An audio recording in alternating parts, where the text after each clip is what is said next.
Good evening, Hey, everyone. did I step on you, Amelia? That's okay.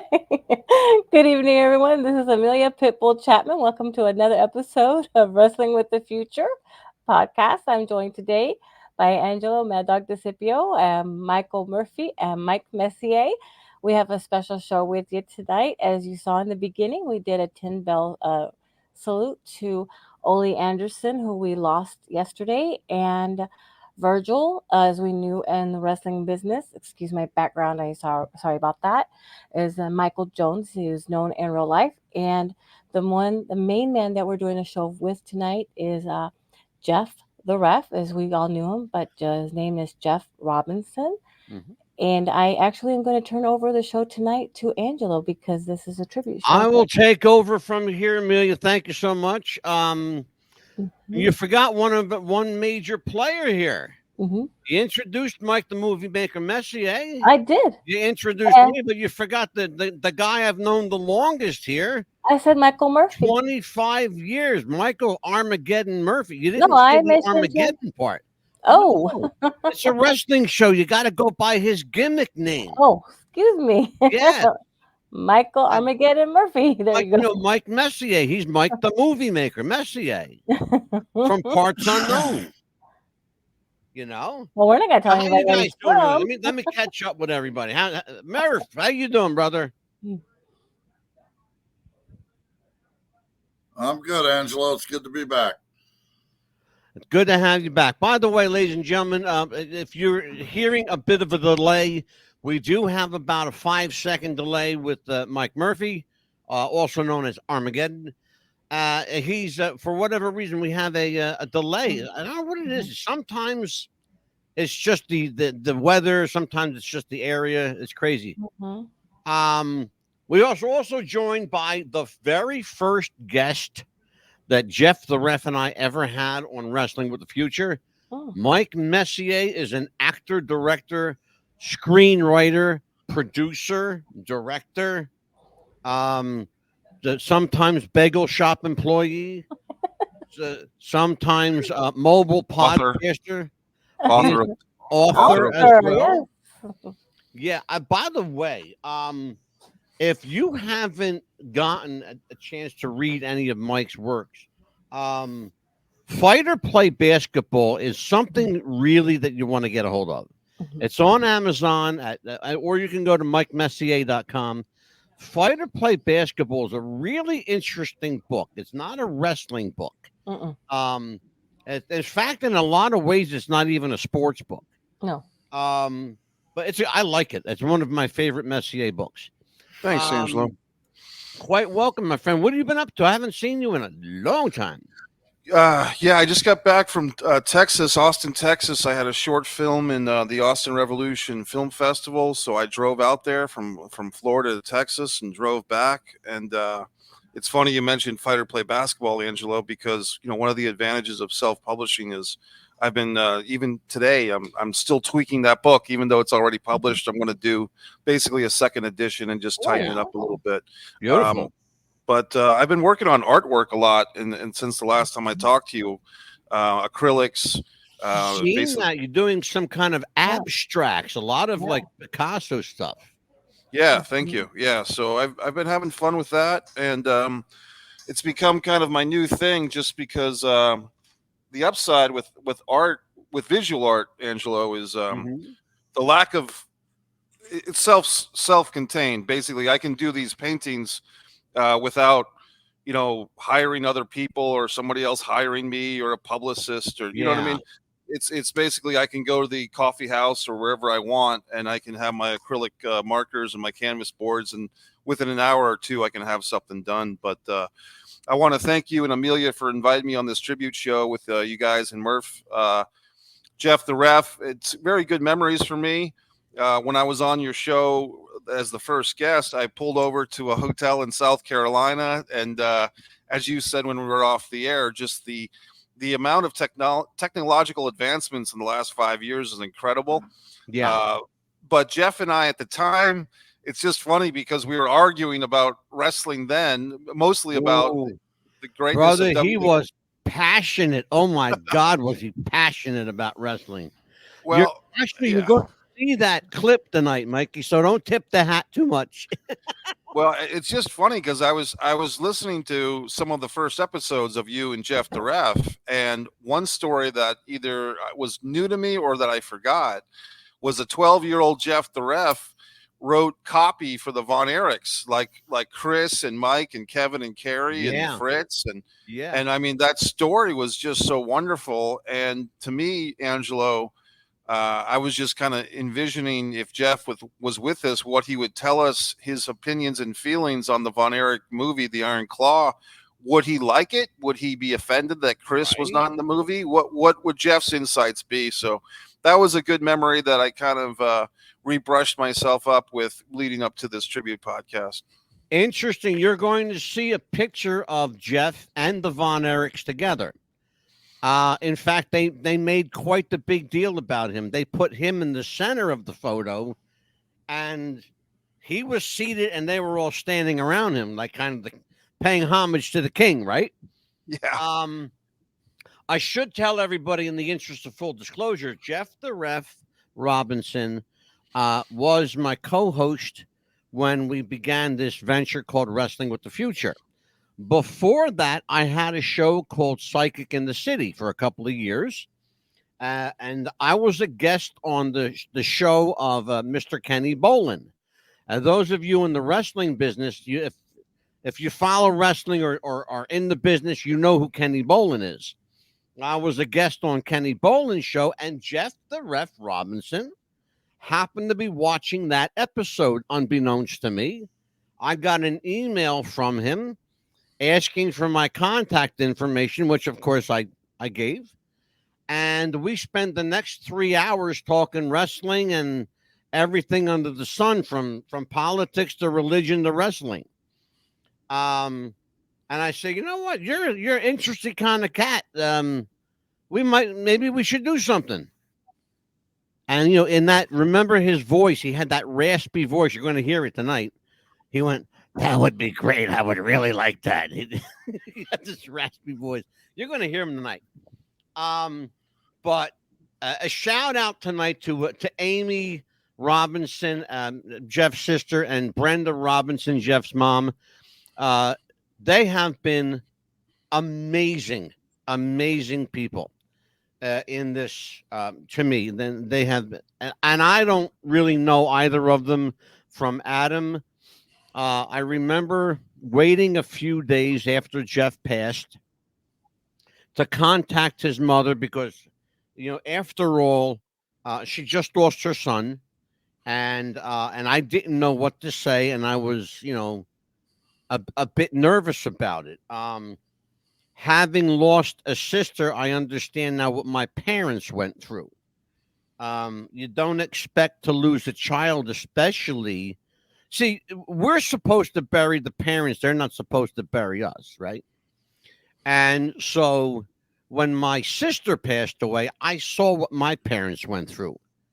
And so I can just imagine, and I really can imagine, what Ric Brenda Robinson went through, and her husband, her ex-husband, Jeff's father, Edgar Robinson. I don't know if he's still with us. If he is, my condolences, sir. And if he's not, then my condolences, Brenda.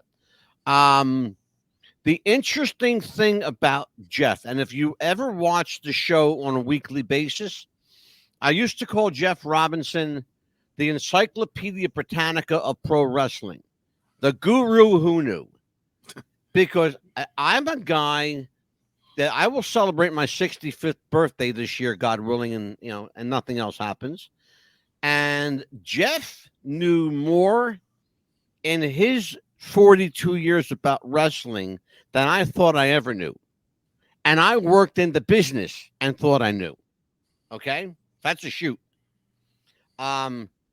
This guy was passionate, as Mikey Messier will attest to. You're going to see a bit of that. And you're going to see a little bit of Jeff's the stuff that made him tick. Mostly it's going to be memory lane from Messier and myself, because Amelia, you never knew Jeff, and Mikey, you just, Mike Murphy, you only knew Jeff, very peripherally. So what I would like to do, with your kind permission, is I want to show you a slideshow. And just keep in mind everything that you see in this slideshow, because we're going to talk about it.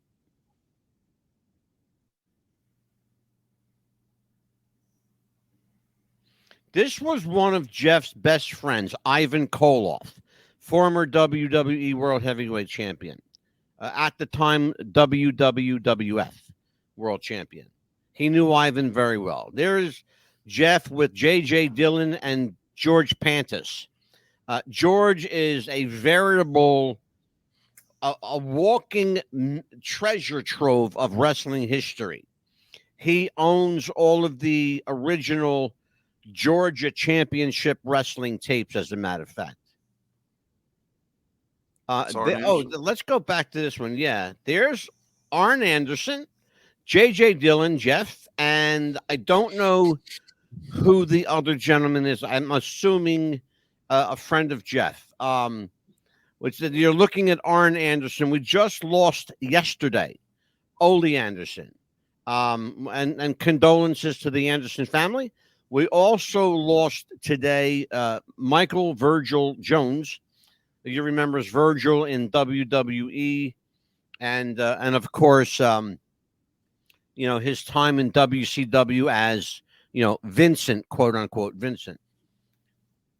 There's Jeff. Oh, let's go back. This is an interesting picture. This is Jeff with Roddy Piper and Jeff's co-worker at Vanguard Championship Wrestling. Now, you're going to see a woman tonight named Grimlina. Grimlina was the commissioner of Vanguard Championship Wrestling. That the night that you're looking at here, Grimlina and Jeff the Ref were part of Piper's Pit. I can't, because of time constraints, I can't play the whole story, but and when we get to it, I'll tell you what happened. This is a 15-year-old Jeff the Ref Robinson with Nature Boy Ric Flair. Jeff, he apparently, what happened, as he told it to me on the show, and I still have the clip.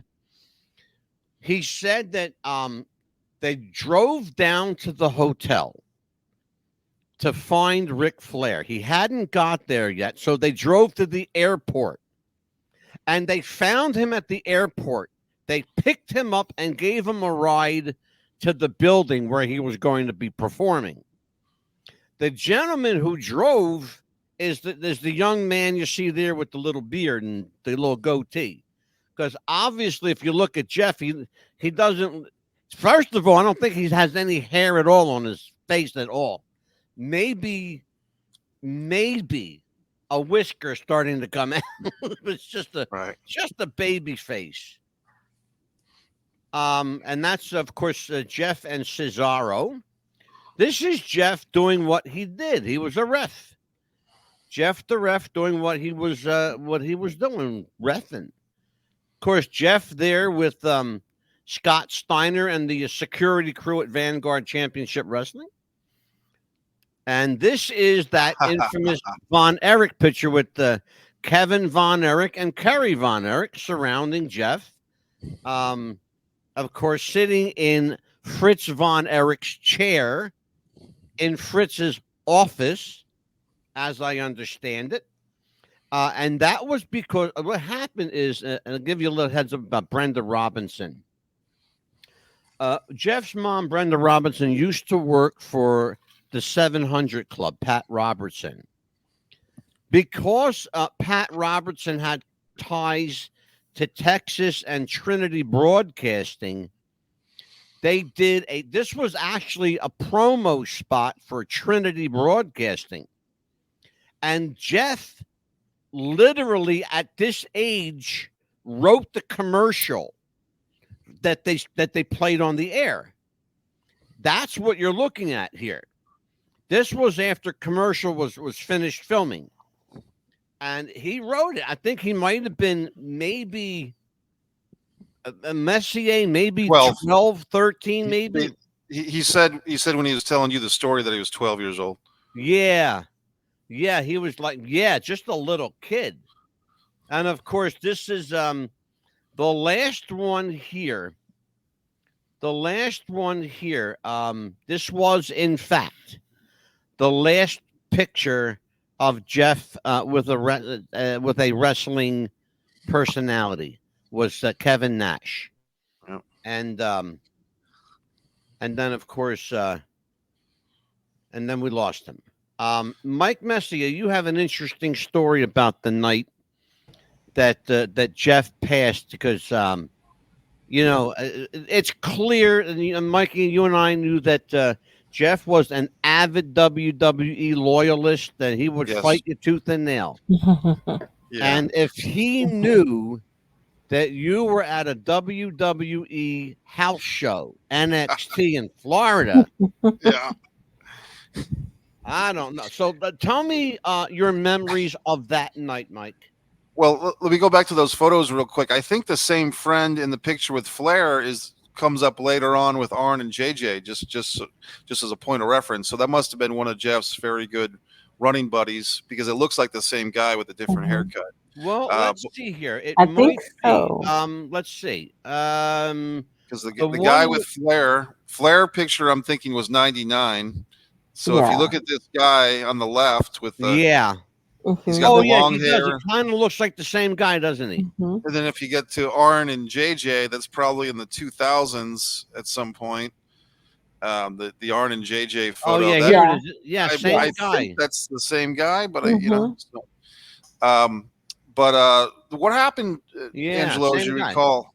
Yeah, what I remember is that Jeff and I were in the middle, and this was 2019, and I think it's fair to say that WWE was in a creative slump at that point.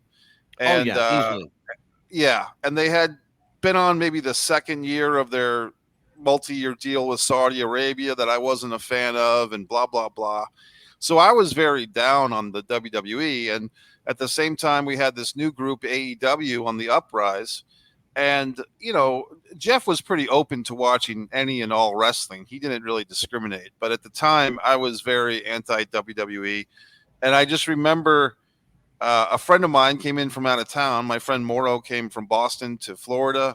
And lo and behold, WWE was doing an NXT house show, 20 minutes from where I lived. So entertaining my friend, I said, well, my own anger be damned, I'm going to go with my buddy to this NXT house show. And I was thinking of Jeff the whole time, because this was the night that Jeff passed away, before I knew that he had passed away. So I went there thinking about Jeff, like, man, Jeff's going to throw it at me that I broke my strike or I broke the ticket line and I went to see WWE.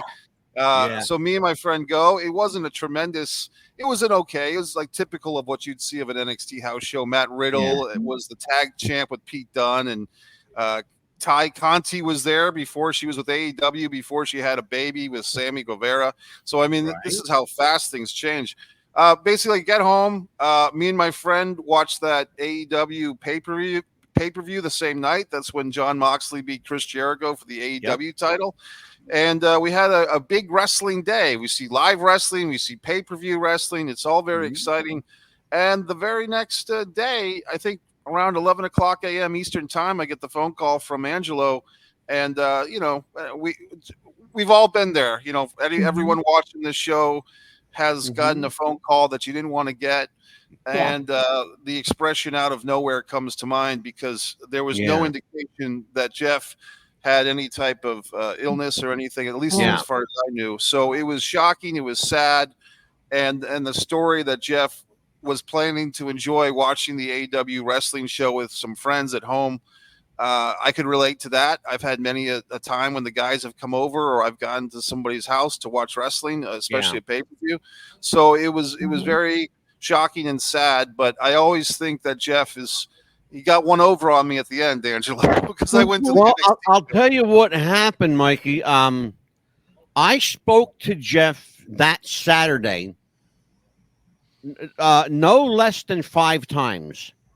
And it's interesting what the subject of conversation was, and it had nothing to do with wrestling. He had a friend in the car with him, and they were driving around, doing whatever business they were doing, which I still don't know. But the friend that was driving him around was interested in what I did for a living, which, of course, everybody knows I was a practicing psychic, and still am. Because you can't change what you're born with. It's just there. And he called me I like easily 5 times that day. I spoke. I'm my hand to God. I'm not even kidding you. And he was asking about what happens on the other side, and I explained as best as as in terms he would understand, as best I could.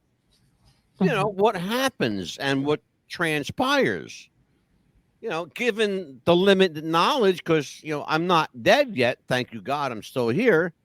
But we only know based on what people tell us who have come back. So unless you experience it yourself, you just don't know.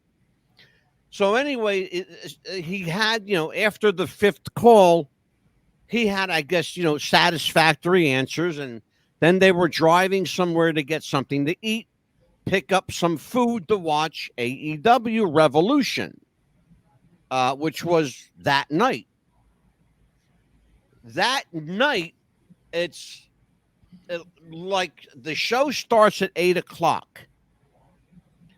I'm like 20 after 8, 25 after 8. I get a phone call. Actually, the person that called me is in our chat room tonight, and he's right here. Trevron Sanford. Trey is the guy. He's the one who called me. Oh, wow. And said, we lost the ref tonight. I said, what do you mean you lost the ref? Where'd he go? He said, no, we lost him. I said, I wasn't getting it. I wasn't getting it. So, and then he said, Jeff died. Oh, no. That hit me. All I saw was the room spinning. Okay. It was the most surreal thing I'd ever heard, given the fact that I spoke to him 5 times that day. And I spoke to him less than an hour before this phone call. He said, he goes, Ange, I'm going to go. I'm going to watch the show now. Right? But when you see the tape, you'll hear his voice. You'll understand. And I do that, in the most sincere way. Right. I'm just trying to, to mimic his voice, and you can't, because he had a very unique voice. And I told my wife, and Anita was just beside herself. And my sister-in-law was here, and she was beside herself because they both knew Jeff. After the shows, they used to get on Skype and talk to him sometimes. We used to all bullshit, right? Right. And I said, went into the bedroom, and I said, Jeff died. And Anita said, what? I said, Jeff died. He passed away. He had a heart attack and died. Now, what people did not know that I will share with you now, Jeff Robinson had some health issues. He had out of control diabetes. He was substantially overweight. And part of the issue was that he had some festering wounds that he was in the hospital for that were not healing up. They kept breaking open and reinfecting themselves. During the time that I knew Jeff, he was in the hospital 4 times. I want you to think about what I just said. Okay. I knew Jeff less than a year, about 9 months, right at 9 months. And he was in the hospital 4 times in 9 months. with infection after infection that they just could not get to go away. They would, baby dress it. They would, pamper it for a while, but it never went away. So he had a couple of things going on, and that's only what he told me. And by the way, it was like pulling teeth to get that, because Jeff was a really, really private guy, and he didn't, how are we going to say this? He didn't, open up a lot about his private life. Right. But he loved talking about his sister, and he loved talking about his mother. And wrestling, of course, that was a given. So that's what happened that night. That night rocked me and Mike Messier. It really rocked us to our core because, and Mike Messier is a dear friend of mine, even though it's been some time since we spoke. We're those kind of people. I think, Mikey, you would agree that we could pick up right where we left off at. Because that's just how we're built, because Mikey, he's all over the place and I'm all over the place, and it's like we go, okay, here's Mikey, here's Mad Dog. Okay, how you doing, Mike? Okay, I gotta go. Just to jump in for a second, Angelo. Yes, please do. Sure. Please do. And I guess unfortunately, but in some ways, to Jeff's credit, I think Jeff's untimely death brought me and Angelo closer, and also a community of people that came together to kind of rally around keeping the referees circle going, Jeff the Ref's circle podcast going, and and I got to meet via this Wrestling with the Future and the associated shows a lot of Jeff's friends and what he meant to the Virginia Commonwealth Wrestling scene, and hearing his stories with Ivan Koloff and the other wrestlers. And I really feel bad that I missed on Jeff's memorial service, because I think either his mom or his sister said that in honor of Jeff, they were encouraging the guests to come with their favorite wrestling T-shirt, and I wish I was able to make that. So Jeff was really a classy guy.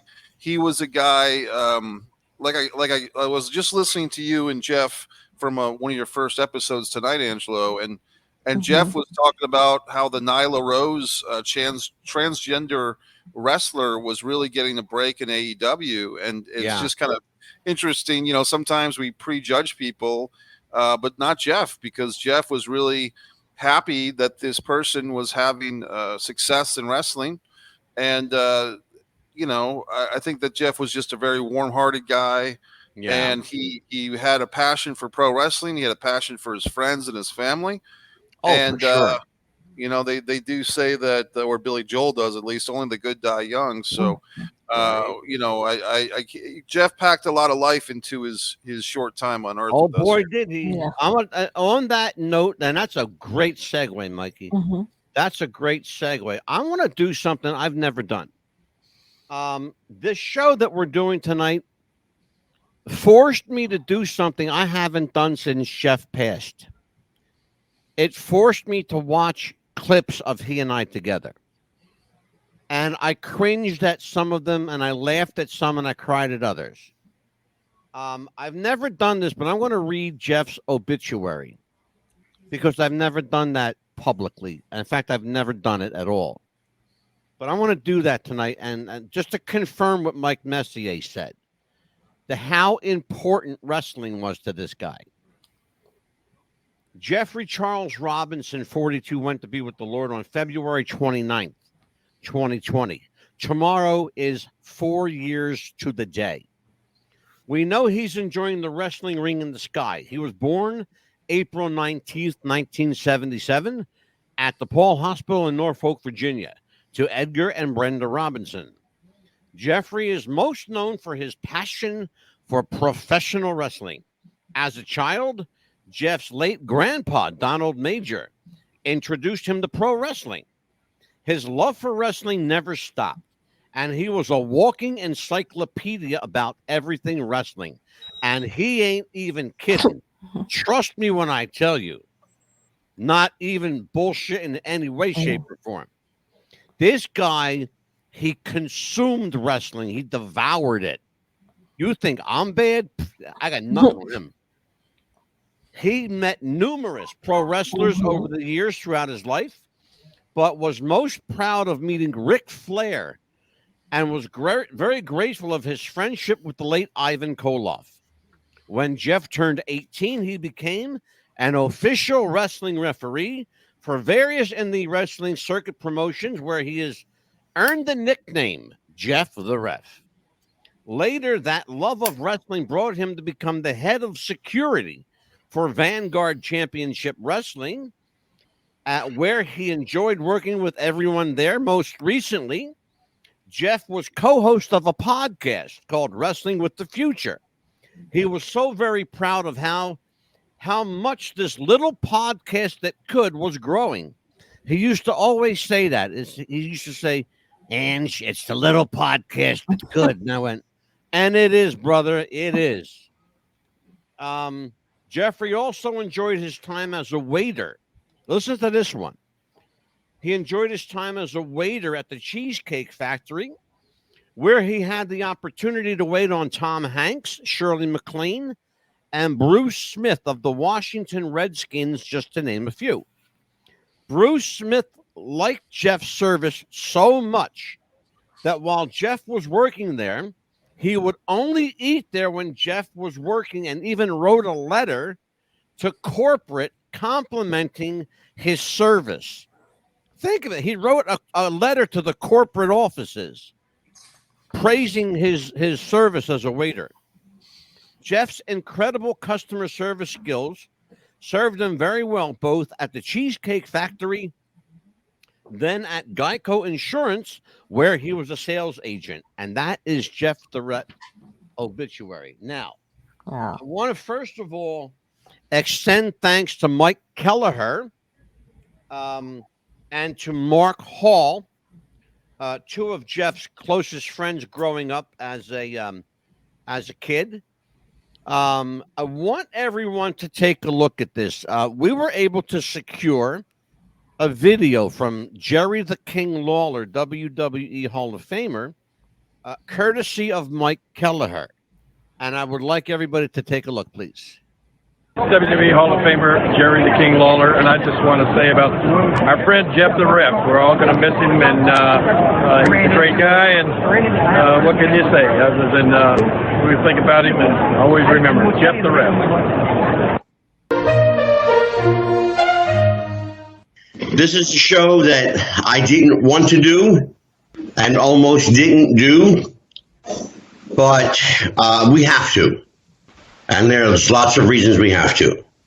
If you have not found out by now, I'm sure many of you already know, my co-host, Jeff Robinson, affectionately known as Jeff the Ref, the guru who knew, a man I call the Encyclopedia Britannica of pro wrestling.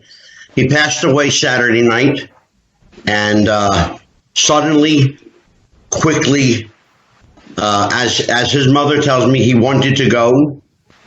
Not that we were ready to lose him, certainly not at 42 years of age. This is going to be a very different kind of show tonight. I have three people here who knew Jeff probably better than anybody. And let me introduce them now. First, his childhood friend of some 40 years, I believe, 39 years, 40 years, Mike Kelleher. You've known him for almost 40 years. Almost 40 years, yeah. Probably 37, 38, something like that. And if it's possible, Mike, there's actually somebody here that knew Jeff a little longer. His name is Max Hall. Max, welcome to the show. Thanks for having me. I know it's not the best of circumstances, but we're going to make the best of it tonight. We will certainly make the best of it. That's why I kind of put out a little header today. Bring the Kleenex, bring the wet wipes, and bring a change of undergarments if necessary. Because the Jeff the Ref had stories and was the subject of stories. I've heard a few of them already. The only thing that completely kept me from falling apart was that he had one wicked sense of humor. There's one more guest joining us tonight. It's a woman who, the only woman in the crew tonight, who worked with Jeff, often, in fact, at Vanguard Championship Wrestling. You may remember her as Grimlina from the Gorgeous Ladies of Wrestling. Grimmy, how are you? Hanging in there. I hear you. All right, let's do this. Hi, folks. Psychic Medium Angelo here. Welcome to the Psychic Realm Podcast Network. You know, we have a show called Psychic in the City. Well, you're not watching that show. This is our new one. This is Wrestling with the Future. And you'll understand why in a moment we call it Wrestling with the Future.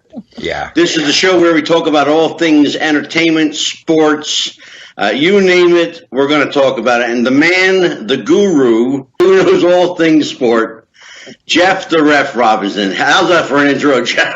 I couldn't think any better there. Thank you so much, Angelo. I really appreciate that intro. I told you he had a raspy voice. This is the very first episode ever of Wrestling with the Future.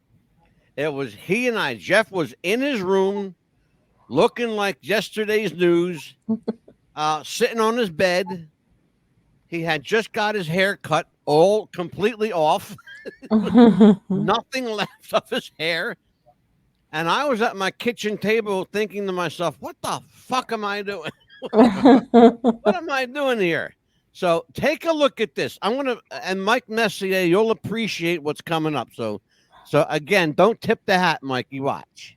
Where would you like me to begin? I mean, like, what, you know?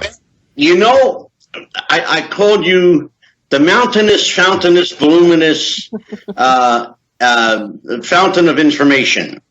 When it comes to all things MMA, wrestling, football, baseball, basketball, you are the sports guru. I would like, I mean, I definitely followed my fair share and know a little bit of knowledge there. Yeah, I wouldn't say, I mean, wrestling is right where I'm the deepest.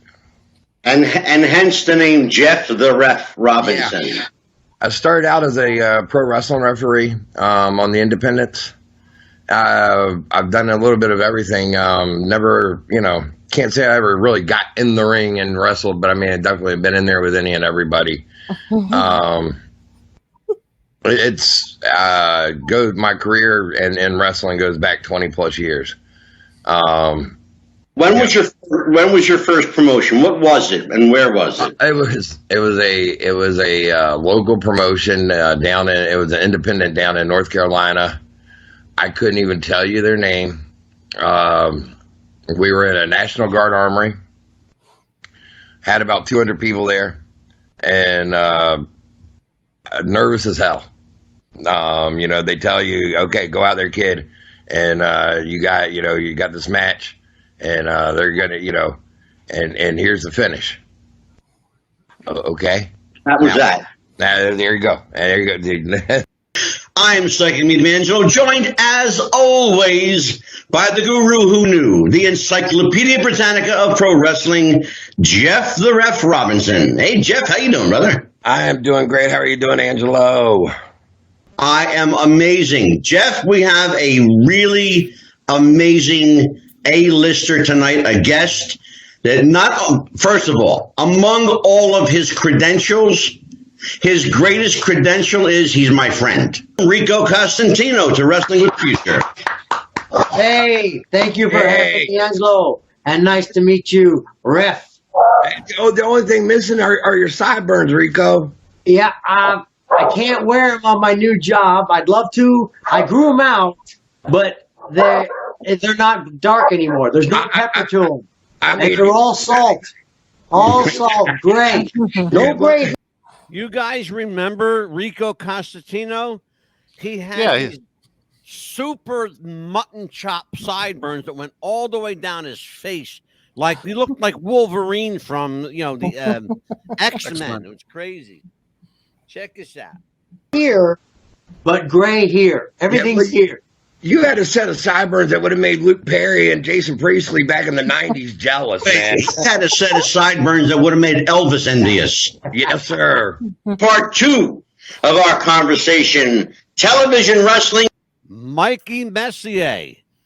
Look at this one, kiddo. and AEW Full Gear Fallout. I'm joined once again by my esteemed and affable co-host, lovable, luggable Jeff the Ref Robinson, and the most knowledgeable man next to Jeff that I know, Mike Movie Maker Messier. Hey, Mikey, how you doing? I'm good. Glad to be here again with Jeff the Ref and Angelo, and I've put on my thinking glasses because I feel like we're going to have a thinking episode this time. Oh, man, I'm just glad to be here. It's been a crazy day for me. Phew, man, let me tell you. There you go, Mikey. How you feeling? Our glasses on. I feel left out. I don't have any. I'm going to search pair. Jeff, how you doing, pal? You had a busy day. Yeah, I've been... I did too, by the way. I sent him a pair of fucking glasses. I've been busy, making contacts, making phone calls, taking care of a few things here and there, and handling ref business, if you will. Beautiful. Well, let me tell everybody that as of this morning, I've got confirmation definite for 2 weeks from today. We will have former WWE superstar, former American gladiator, former Las Vegas policeman, Rico Costantino. That's a big one. That's a good one. Yeah, big guest. Welcome back, everybody. Psychic Medium Angelo here, and you are with Wrestling with the Future. I am joined, as always, by the fountain of information, the guru of pro wrestling, Jeff the Ref Robinson. How are you, Jeff? Doing great. How are you doing? This fountain? Uh-oh, I hear a voice in the wilderness. And that voice, ladies and gentlemen, that you see and hear, that is Sandy Manley. And you're like, well, who the hell is Sandy Manley? Well, you know her better by her ring name. She is Grimlina, one of the Glow Girls. Held this piece of information from me, you little bastard, that you were the commissioner, acting commissioner from 2010 to 2012 for our beloved Vanguard Championship Wrestling in Norfolk, Virginia. Let me ask you, Jeff. Yeah. She's already putting herself over like a good wrestler. Of course. So what kind of commissioner was this woman? Oh, well, Controversial. yeah, well, you know what? I'll say this. I was on the payroll, so I'm a little bit biased towards her on that one, but no, honestly, she did a very good job. And controversial, yeah, she made some controversial decisions and everything else. And I mean, it led to, I mean, it was a fun time that we were having right there in VCW. We were really clicking on all cylinders at that point in time. Right. And we were running 2 to 3 shows a month. And, I mean, I think, which we'll go to later on, but it led to one of Grimmy's, I mean, she's even said a career highlight for her, probably a career moment. She got to do a live Piper's Pit with Roddy Piper, and where, he called her out there to the ring, and she was there right there dead center and went word for word, verbally with him, not sparring with him, but as far as being in the ring. Always by the guru who knew, the encyclopedia. Now, I have to tell you about this clip. You see Jeff, you see myself. Mm-hmm. In the corner, all you see is a blonde head. That blonde head belongs to Nicola Roberts' baby doll. Okay?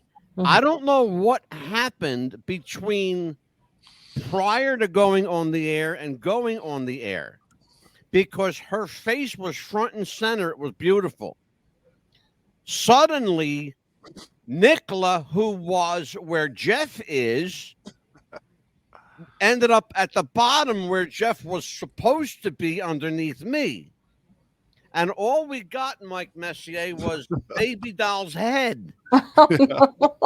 So check this out, and then we'll talk about some stuff when we come back. Encyclopedia Britannica of Pro Wrestling, Jeff the Ref Robinson. Jeff, how are you, my friend? I'm doing wonderful. How are you doing tonight, Angelo? I'm wonderful, Jeff. There's a very pretty lady joining us tonight. Have you noticed that? Oh, well, I would love to introduce her. She is the one, the only, the perfect 10. The very lovely Miss Nicola Roberts herself, the one and only Baby Doll. How are you doing tonight? Very well, thank you. All right. It is a pleasure to have you coming on here tonight. And as I was saying before we took to the air, huge fan of yours from back in the Crockett days. You were probably part of my very early fandom. I started watching it in 1985. And to say that I know your career would probably, I mean, I watched you on the Old World Class when you were on Andre the Lady Giant coming in with Gino Hernandez. Oh, yeah. I cried the day that you turned on Dusty. I thought that my world had been ended, and you know, my little 9-year-old heart was about to just erupt into 1,000 pieces because my Baby Doll had just turned on all of us, and I couldn't believe it. And I mean, we're going to touch on a lot of these stories tonight, but I mean, that's just, let me put you over really quick if I can. You know what I mean? So, like you need to put her over. I mean, I just want to thank you so much for the memories. You know what I mean? That, you know, and I will say this: it says a lot about her that fans still remember this lady 40 years later. Well, let's be honest about it. Nicola Roberts was a trailblazer and a trendsetter, and created a model for females in the business that we still see today. You know, when you're talking about, see, I always referred to Nicola as the original Glamazon. You know, the big, beautiful woman. Oh, yeah. You know, Nicola, you know, Jeff mentioned, you know, Andrea the Giant. And there's always been some speculation whether that was a tribute to Andre or a rib on him. So fill me in. What was the deal? I never thought it was a rib. I thought it was kind of disrespectful in a way because, I mean, there was no one else but Andre. And then to kind of take a gimmick girl situation was just, I didn't like it. And if you notice, I very seldom called myself Andrea. Hey, Russ. We're going to get to that in a second. So let's talk about, first of all, thank you very much to Mike Murphy, because were it not for Mike Murphy, we would not have had Baby Doll. Mike was the one that hooked me up with Baby Doll on Facebook, of all places, believe it or not. Mm-hmm. Believe it or not, that was Yes. that's how I got a hold of her on Facebook. Your favorite social media site. And you know how I fucking hate Facebook. I know. And by the way, we're not being disrespectful. The F word was one of Jeff's favorite words. Love that word. And used it fluently in a lot of different vernacular. So, but Mike Murphy, thank you for that. Mike, talk to me a little bit about what you've seen so far. The evolution of our podcast from the very first episode to what it is today. You gotta be, which Mike you talking to? Mike Murphy. Okay.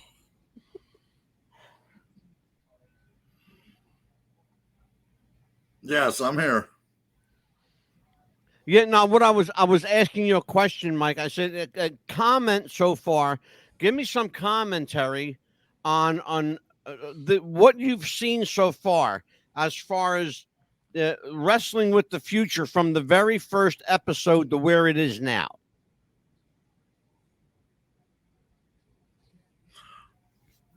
Oh, Wrestling with the Future has grown in leaps and bounds. I myself had only met Jeff on the show once, maybe twice. I didn't really, know him.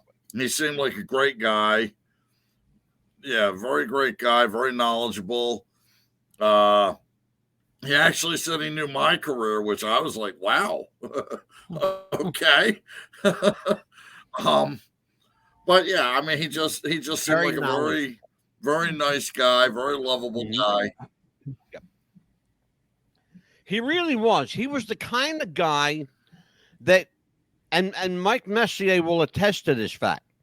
Jeff was the kind of guy who knew about all the indies, what every indie was doing, and could and knew what they were doing in Pennsylvania, and knew what they were doing in Texas and California, and in the South and in the upper Northwest. He knew, because when I say to you, and please understand what I mean by this, he didn't just watch wrestling. He didn't just read the 5,000, I mean, literally 5,000 plus wrestling magazines that he had. But Jeff consumed wrestling. He ate it. He lived it. He shit wrestling. He showered wrestling. He literally consumed it. He devoured it. It was his life. He said to me one time, and I'll never forget this. I said, Jeff, and we were off air. We had just come off the air. I said, Jeff, can I ask you a question, my friend? He said, sure. I said, why wrestling? What is it about wrestling? And I'll never forget what he said. He said, wrestling is my mistress. It's my friend. I had a very lonely childhood. And I you know, at that point I lost it. And he continued, and he said, I had a very lonely childhood. I didn't have a lot of friends. And wrestling was my lover, my friend, my confidant. It was what he went to. It was his go-to. We would say that in today's terms. It was his go-to. Right. That's what wrestling was to Jeff.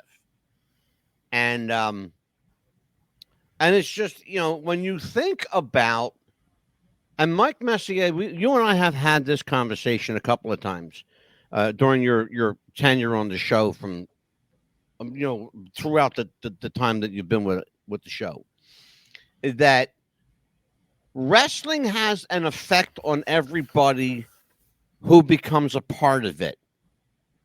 And the key word there is, it becomes a part of you. You don't become a part of it.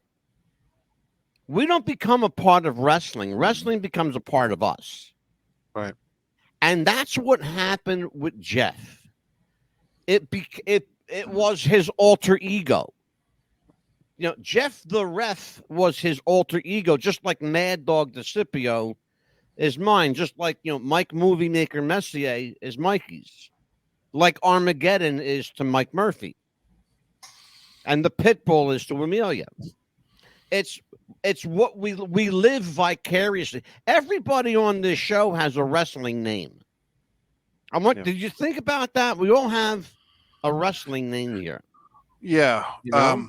Well, very poignant words, Angelo, and even you could tell when Jeff was introducing Nicola Roberts' baby doll, the esteem that he had for her, and when he's talking about when he's 9 years old and he's watching her on television turn on Dusty Rhodes, and he feels, you heard what he said, my baby doll turned on all us Dusty fans. Yeah. Like, you take it personal, and the background photo I put up here tonight is a picture of Nikita Koloff, not Ivan Koloff, but that's a photograph of Nikita Koloff and Mike Rotundo from the Baltimore Civic Center that I took as a small child, because Jeff was a big Jim Crockett Promotions fan, which was JCP, or the NWA Mid-Atlantic Territory.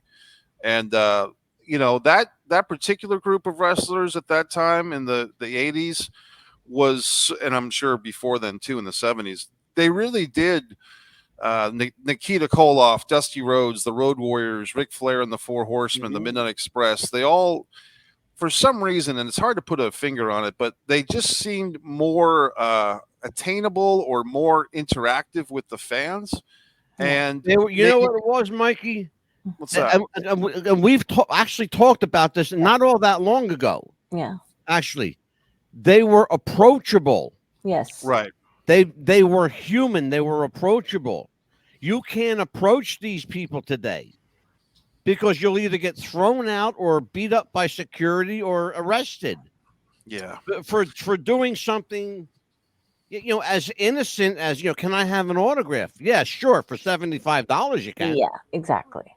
It's crazy. Mm-hmm. Yeah, and I can see that young Jeff, and I mean that photograph is really poignant of young 12-year-old Jeff with Kevin and Kerry Von Erich, which I'm assuming was maybe 1987 or 1988, and you can just tell that this was Jeff's what I like to think of wrestling as, and I related to what he said about his childhood. It's an escapism. It's basically like you create this world is already created, right?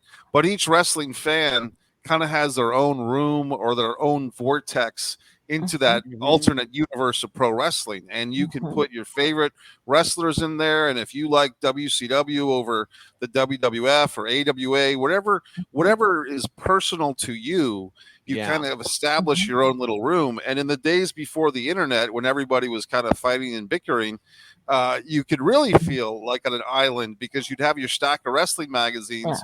Yeah, but you pretty much just go home and watch the wrestling on TV and have your stack of magazines.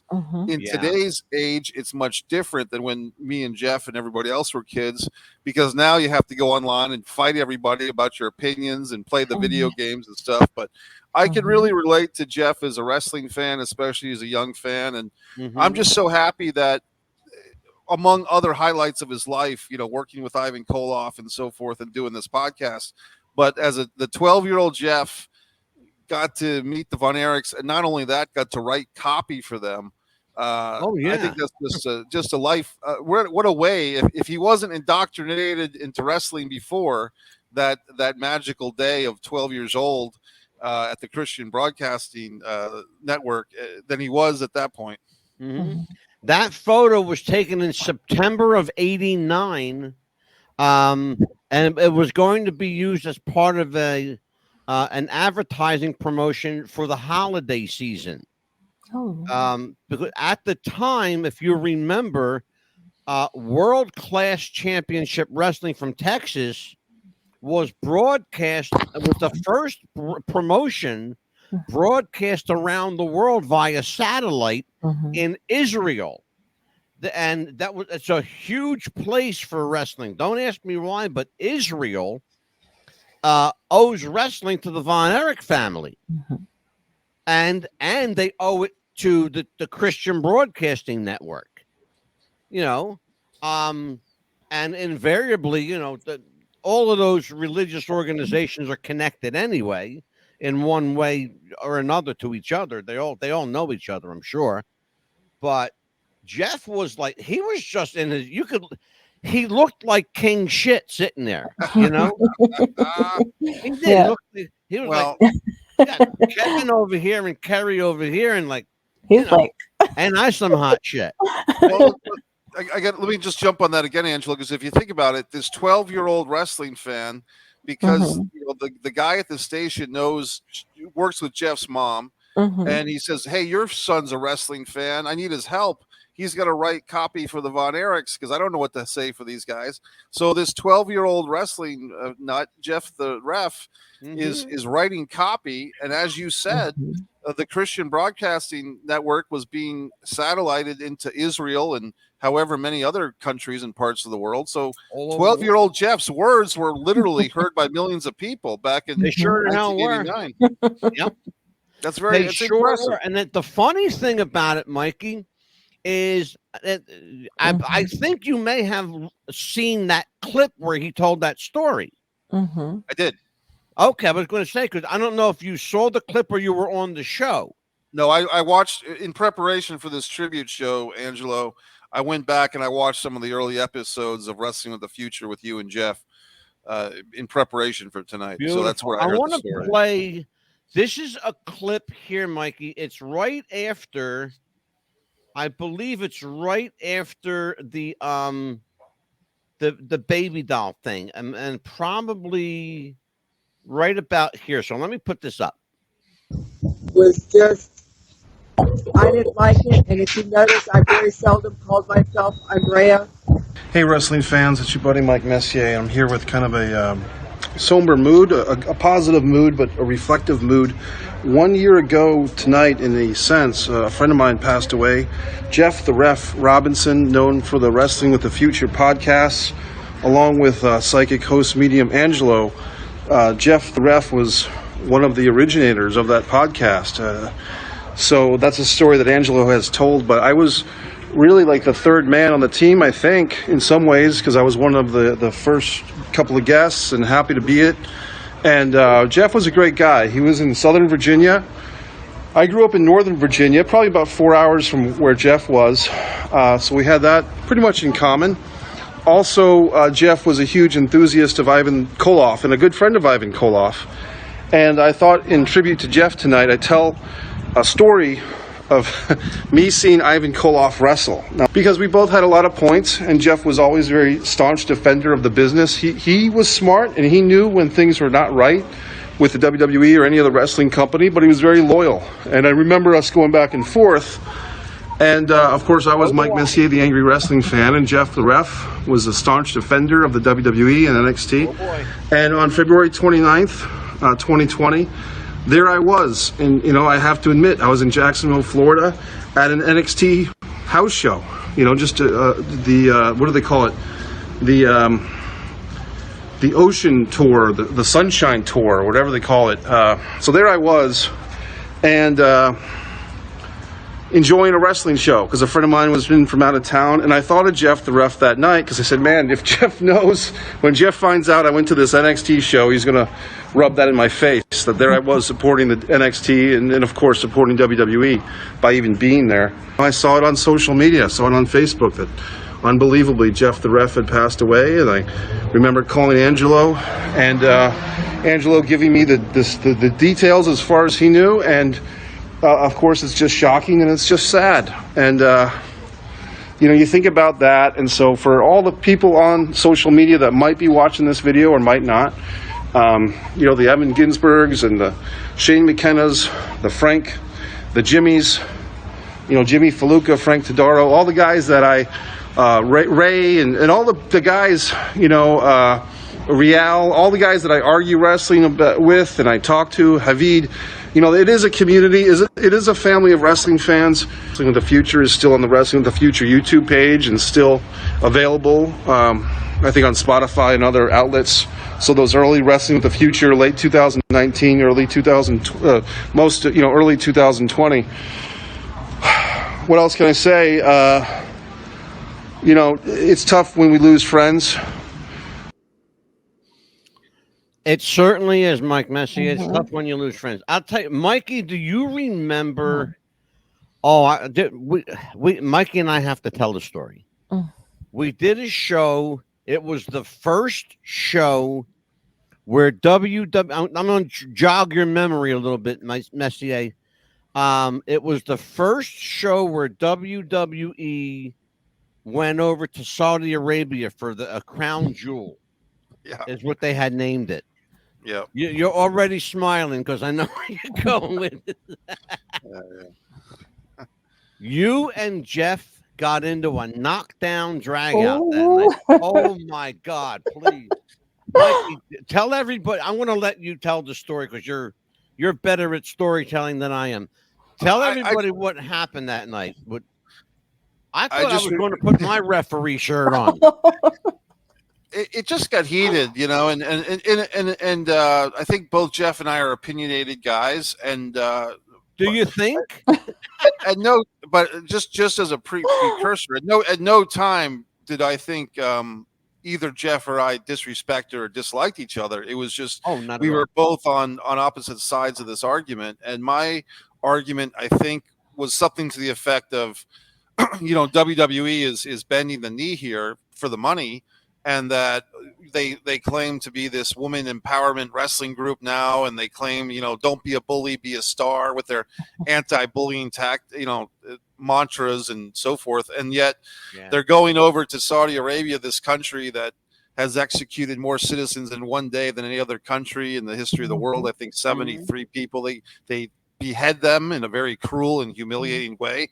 And this country doesn't treat women as first class citizens, not even second class citizens, really. And but Jeff kind of took the stance that, hey, look, maybe this is planting seeds for a better tomorrow for these people in Saudi Arabia. Maybe the wrestling will come in and people will get inspired. And I think, the truth is probably both of those things at the same time when we look back at it. But at the time, I think that Jeff and I were both so worked up with Jeff's loyalty and my rebellion. I think Jeff almost walked off the show or was kind of cursing my name.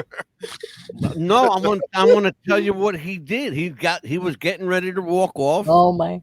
He told me, he went like this on the air. He went, "Fuck you." See? He did. He went, "Fuck you." I was like, "What the hell, dude? What did I do?" You set this up. You set this up. Shut up, brother. Oh man, I'm gonna tell you what. He was an avid when Mikey Messier tells you he's not in any way exaggerating. Jeff Robinson was an absolute staunch to the death defender of the WWE. They could do no wrong. I'm wondering. I'm going to put myself in that place right now. I'm just wondering, thinking out loud here, what would Jeff think about the whole Vince McMahon? That's what I was scandal that's going on. Mikey, what do you think about that? Mike Murphy, knowing what you've seen about Jeff Robinson on the show tonight, having met him once, because you did meet him once. I think from what I know of Jeff and what I've heard about Jeff, I think he probably would be stepping on people's necks to get to the courthouse to defend Vince McMahon. You're probably right. You're probably more right than I would hate to admit, but and Messier, he's not far off, is he? No, I think Jeff would probably, and rightfully so, kind of go to the innocent until proven guilty, which is accurate. I think Jeff, but I think I do think, not that I want to think, but I do think that Jeff also had a pretty strong moral values too. So absolutely. No question. Absolutely. I do think that Jeff would kind of see this stuff and he wouldn't be very pleased with WWE or specifically with Vince McMahon. I think it would hurt. I think it would hurt Jeff's feelings, and I think it would upset Jeff. I don't think he would, knowing the moral convictions and ethical type of guy that he was. I don't think he would make light of it. I don't think he'd take any jokes about it. I think he would kind of think, well, let's let the process. He may not be quick to rush to judgment like I would be, but I think he would want to see where the truth would come out. I think. Oh, absolutely. The other thing. I wholeheartedly agree with you, Mikey. Yeah, I think one thing that I was thinking about Jeff the last couple of days, and if he was with us or wherever he is in this wonderful world of ours, the universe here, I think he would be loving the fact that Cody Rhodes has been featured so well in WWE. I think with Jeff's passion for Jim Crockett Promotions that was dominated by Dusty Rhodes. Oh, God, absolutely. Yeah, seeing Dusty's son, Cody, basically help start AEW and then come back to the WWE and basically for the last year and change be the number one babyface and going into his second WrestleMania, and the fact that from what we can tell, the fans voted Cody Rhodes back into the WWE WrestleMania main event, ousting The Rock. You know what I mean? I think Jeff would be all over that. Like, he would love everything that's going on creatively. Oh my WWE. God, Mikey, he'd be on that like stink on shit. Are you kidding me? Yeah, absolutely. And he would be in his glory, shouting to the mountaintops to anybody that would listen. Yeah. Amelia, you are in the, and I'm sorry I put you here, but you are in the unenviable position of replacing an icon like Jeff the Ref. Oh, no, I'm just so grateful for him for starting this podcast, because if it wasn't for him, I wouldn't be here. And I And can thank I him for tell you, that. it was really his idea. I was very content Hmm. for the few years before Hmm. that Yeah. doing, my psychic show, and I was Hmm. content with that, with the Psychic Realm podcast. And he said, "Let's do a wrestling show." I went, "Really? I know. You were like, Really? You want to do a wrestling show? hmm. We're going to talk about have real conversations about fake wrestling." I bet you And that. he said, "It's not fake. It's choreographed. It's not fake." Oh man. Oh no, he would get he had when I tell you, and Mike Messier knows I'm not even bullshitting. Hmm. Jeff had this visceral passion Yes. for WWE and wrestling in general, and he loved indie wrestling. Hmm. He loved the big time wrestling, and he even liked the what we call now outlaw promotions that weren't really promotions. Right. They're called outlaws. They used to love that shit. You know what, But Angelo? as Uh, go ahead, Mikey. one thing I can say about Jeff and his love and passion for professional wrestling, and I think one of the reasons why is that wrestling affects young kids at such a young age. It gets inside them is because I want you, and I was one of them, so I can say this because I go back to the days of Chief J Strongbow. I'll go back before that, brother. You take that kid who maybe can't run as fast, can't dribble a ball, can't jump as high, doesn't have a lot of friends, spends a lot of time alone. And then one day he's flipping through the TV channels and he comes across, now for me it was Saturday afternoons, he comes across professional wrestling and he's enamored by it. He's in awe of it. Like, wow, look at these guys. You got the good guys and you got the bad guys. Well, let me tune into this for a little bit. So then they watch it. Well, I got to see what happens next week. And then they tune in for the next week. And next thing you know, they're going out buying the wrestling magazines and the action figures and the T-shirts. They've got their one wrestler. And, and it's for those people, like I said, they get to live vicariously through their heroes that they see on the TV. Or they see at the live Exactly, Mike. event. Exactly. Because And like I that's said, that kid, that's exactly right. And I'm glad that you went there because with Jeff, and like I said before, we don't get into wrestling. Wrestling gets into us. Right. With Jeff, it was introduced by his grandfather. And it got into him from his grandfather. Yeah. Just like it got into me from my uncle. Yeah. I found it through a friend of mine, and I remember it like it was yesterday. It was a Saturday afternoon. A friend of mine said, "Hey, man, you got to see this," and he put on channel 17 in Philadelphia. Oh God, and it had Worldwide Wrestling Federation. Yep. And I was watching Classy Freddie Blassie managing the Executioners wrestling the late Chief J Strongbow, and now unfortunately the late Billy White Wolf for the Worldwide Wrestling Federation Tag Team Championships. And I'm looking at this going, who are these guys beating the hell out of each other, and why aren't they getting arrested? Why aren't they in jail or something? And my friend had to explain it to me, and I literally sat there like, like a carp. Yeah. And I was in love with it from that day. And, guys like Baron von Raschke, Bob Backlund, Arnold Skolland, Baby Doll, Tully Blanchard, it was just. Yeah. I think Roddy Piper said it best. Yeah. It's a sickness of the mind. It really is. It's an addiction of the mind. Really, is what it is. Let me tell everybody that I'm going to bring Mike Messier up on the big camera here because I'm going to promote you a little bit, brother. Thank you. Here you go. Here's Mikey. I want to promote Mike Messier. Check him out on Amazon.com. The books. That's a great Distance book. from Avalon.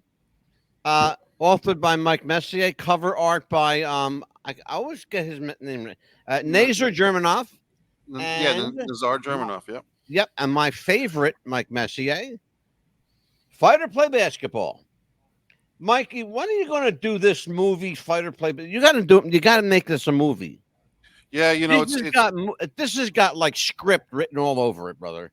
Well, the interesting thing is, Angelo, it was written as a feature film screenplay first, and then during our pandemic era, I used that time to convert both of those novels, Fighter Play Basketball and A Distance from Avalon.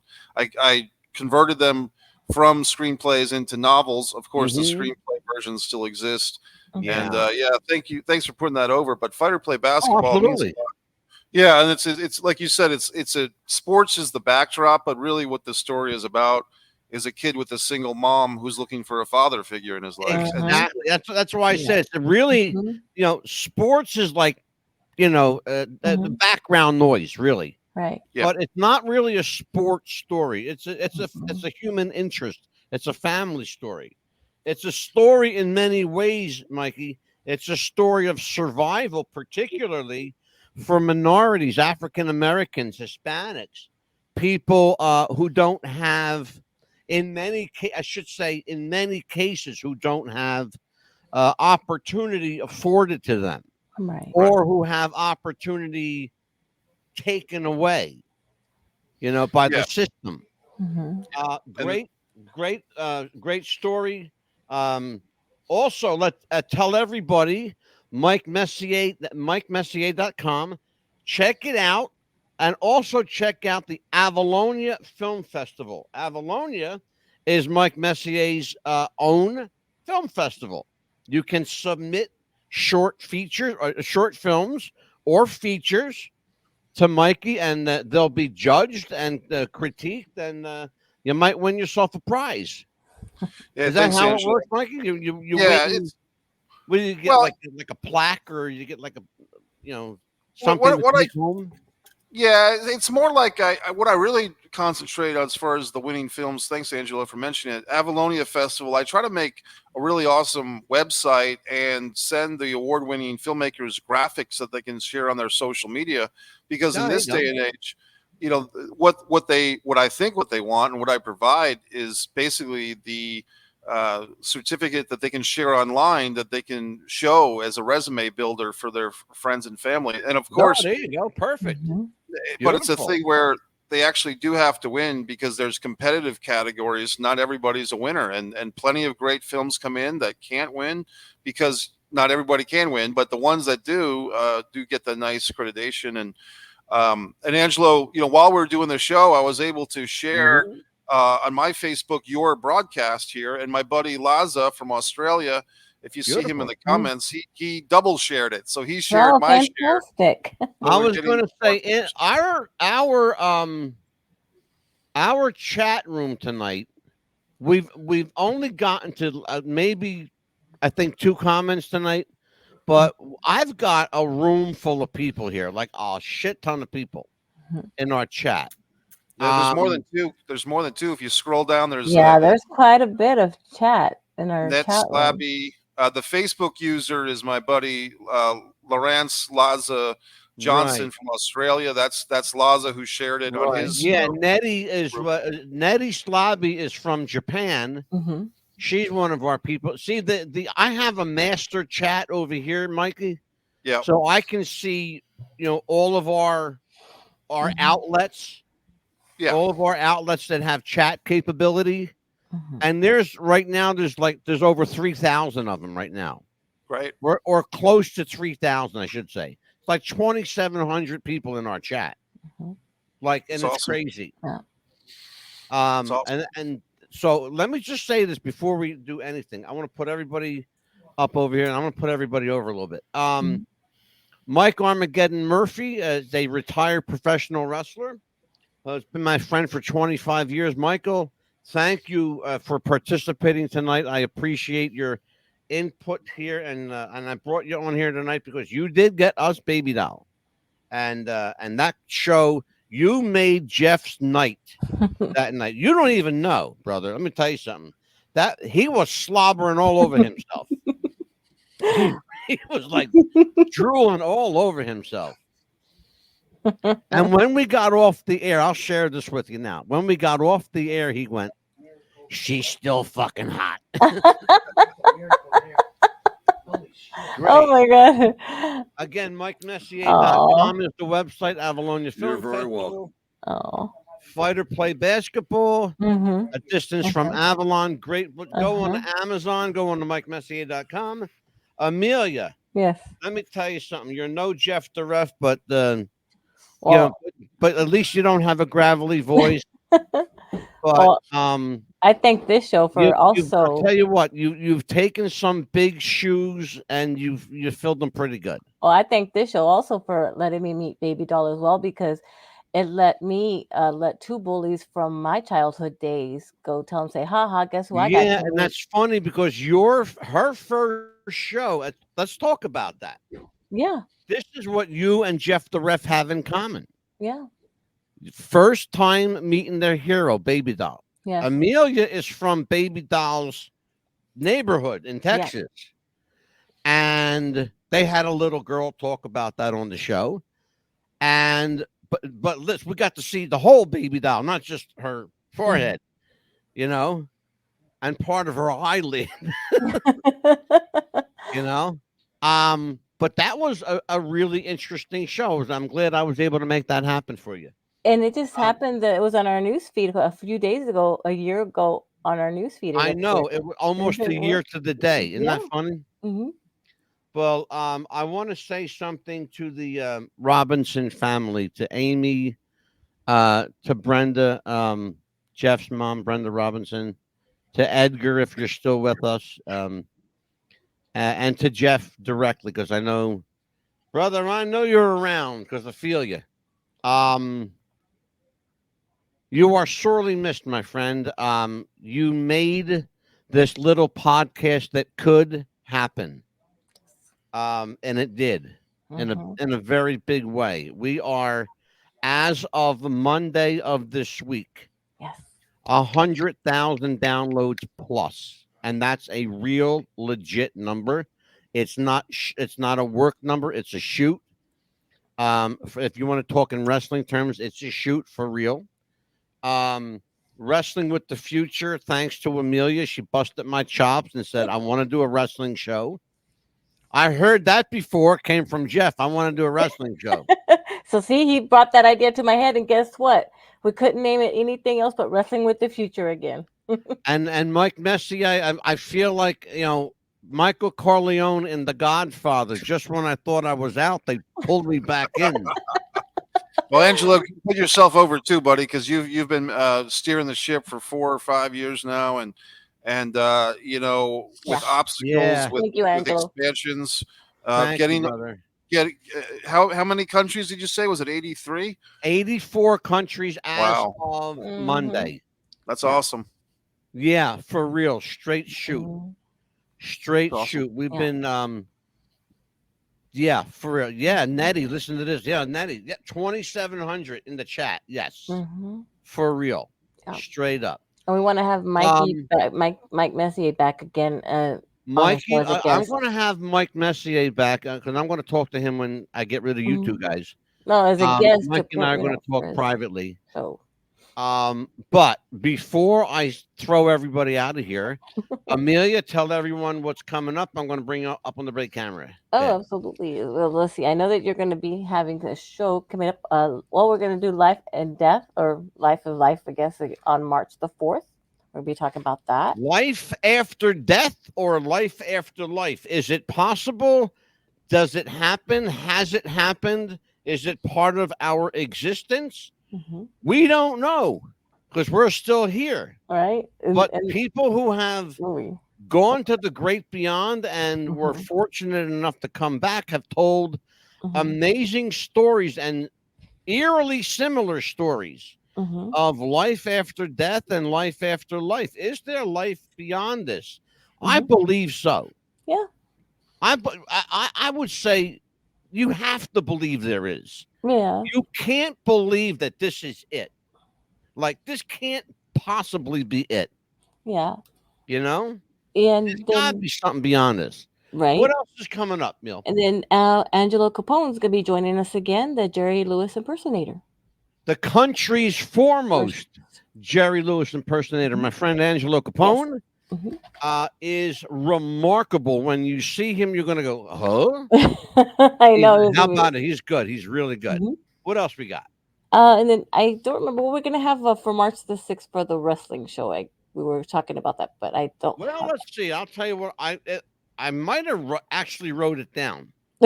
Because I'm not real good about writing shit down. That's why I give Amelia the job to do. Okay, so let me see what we have. We have March the 6th. All right, what we're doing, and this is where I was going to talk to you off air, Mike Messier, but since we're here, I'll go ahead and ask you here. We're going to do a show on the McMahon lawsuit on March the 6th. Oh, yeah. Would you like to join me on that? I'm literally checking my schedule, so I can. Is it a nighttime thing? The same time as this today. Yeah, I can do March 6th. I'll write that down right now. Beautiful. Okay, Amelia, put Mike Messier in. Oh, sure, absolutely. Okay, we have Dan Ely and Billy Dyer coming on the show. Who are they? They are part of a band called Mersey Beat. And they will be talking about their late friend, Denny Lane, and their current friend, Paul McCartney. That's a pretty famous band right there, Angelo. Yeah. Mersey Beat. I've heard of them. We got, I got a hook up to Paul McCartney. It's fucking scary, ain't it? Yeah. Yes. Absolutely. But I got a hook up to Paul McCartney. We're going to talk about the music of the late Denny Lane. He, of course, was an integral part and co-founder of Paul McCartney and Wings, and of course, the Moody Blues. He was the founder of the Moody Blues. Yes. Denny Lane passed away earlier this year, and we're going to talk about him. We are going to talk about. We're gonna have Princess Victoria come joining us again. Hold on, Amelia. Hold on. I'm not going there yet. Okay. We have March 11th, murder mystery in Georgia. Now we're going to talk about a young lady got killed in Georgia. Nobody's quite sure about what happened here. The husband sounds suspicious. He says he didn't do it. The police aren't saying anything, and eerily, nobody's really saying much about this poor woman who died under crazy, ridiculous circumstances. Yeah. March 18th, we will do a tribute, a salute, and Mike Messier, I would love to have you here for this one. The life and career of the great one, Jackie Gleason. Oh, okay.